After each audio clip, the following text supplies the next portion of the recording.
অনুরূপ ভাবে আমরা যদি দেখি কি জোতা ও মোজা, এটার ক্ষেত্রে কি সোকু আর জোকো, বাড়ি ক্ষেত্রে কি কেন গেন, তলার ক্ষেত্রে কি কাই গাই।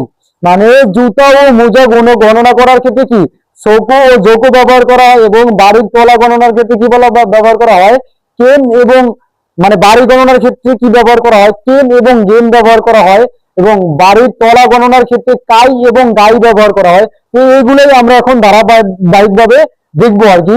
যেগুলো রেড মার্ক করা এগুলো বেসিক্যালি কি এগুলোর পরিবর্তন বা চেঞ্জিং। যদি আমি দেখি কি এক নম্বরে কি আছে যে এক জোড়া কিভাবে বলে ইৎসকু, এই যে একটা চেঞ্জ, এটা কিন্তু ইতিসকু বলা হয়নি, ইৎসকু বলা হয়েছে, মানে কি এক জোড়া। নিসকু মানে কি দুই জোড়া। সানজোকু এই যে পুরোই ব্যতিক্রম, এটা হলো কি সান জোকু মানে কি তিন জোড়া। ইয়ন সোকু মানে কি চার জোড়া। গো সোকু মানে কি পাঁচ জোড়া। রোকু সোকু মানে কি ছয় জোড়া। নানা সোকু মানে কি সাত জোড়া।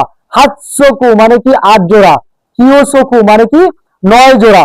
জুৎসোকু বা জুৎসোকু অর্থ কি 10 জোড়া।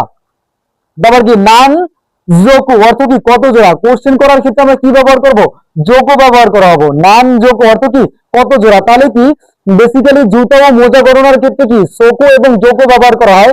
তারপর যদি দেখি কি আমি বাড়ি গণনার ক্ষেত্রে কি ব্যবহার করা হয় কেন গেন।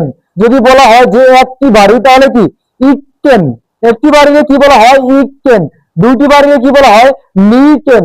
তিনটি বাড়িকে কি বলা হয় সান গেন। এই যে একটা পরিবর্তন বেসিক্যালি এই যে গেন এটা শুধু কি তিনের জন্য প্রযোজ্য, বাকি ক্ষেত্রে কি সামথিং কিন্তু চেঞ্জ আছে অথবা কেনই ব্যবহার করা হয়। তারপর হলো কি ইয়ন কেন অর্থ কি চারটি বাড়ি। গো কেন অর্থ কি পাঁচটি বাড়ি। রোকু কেন মানে রোক কেন সরি রোক কেন অর্থ কি ছয়টি বাড়ি। নানা কেন অর্থ কি সাতটি বাড়ি। হাক কেন এই যে পরিবর্তন হাক কেন অর্থ কি আটটি বাড়ি। হিও কেন অর্থ কি নয়টি বাড়ি। যুগকেন বা যোগকেন অর্থ কি 10টি বাড়ি। নানগেন অর্থ কি কতটি বাড়ি। আপনারা বেসিক্যালি এখানে শুধু কি যুগকেন ব্যবহার করতে পারেন, এই যে যুৎসকু ব্যবহার করতে পারেন। তো এইভাবে অনুরূপ ভাবে আমি যদি দেখি তলার ক্ষেত্রে কি তলা কাই এবং কি গাই। তলার উচ্চারণ কটা হয় কাই হয় এবং গাই হয়। গাই হয় কোথায় শুধু তিনের বেলায়, যেমন সান গাই, আর হলো প্রশ্ন করার বেলায় নান গাই। যদি আমি দেখি কি যদি এটা আমি দেখি কি দাঁড়ায় যে একে কি বলছে একে বলছে আপনার ইকটাই অর্থ কি এক তলা। তারপর বলছে কি নিটাই অর্থ কি দুই তলা। সানগাই অর্থ কি তিন তলা। ইয়নকাই অর্থ কি চার তলা। গোকাই অর্থ কি পাঁচ তলা। রোগকাই এই যে একটা পরিবর্তন, রোগকাই অর্থ কি ছয় তলা। নানাকাই অর্থ কি সাত তলা। এই যে একটা পরিবর্তন আপনার হাতকাই অর্থ কি আট তলা। কিয়োকাই অর্থ কি নয় তলা। যুগকাই অর্থ কি 10 তলা। নান গাই অর্থ কি কত তলা। তো ভাই এইখানের ভিতরে অধিকাংশ জায়গায় কি আপনার 1 3 6 8 10 এগুলো কি আপনার পরিবর্তন।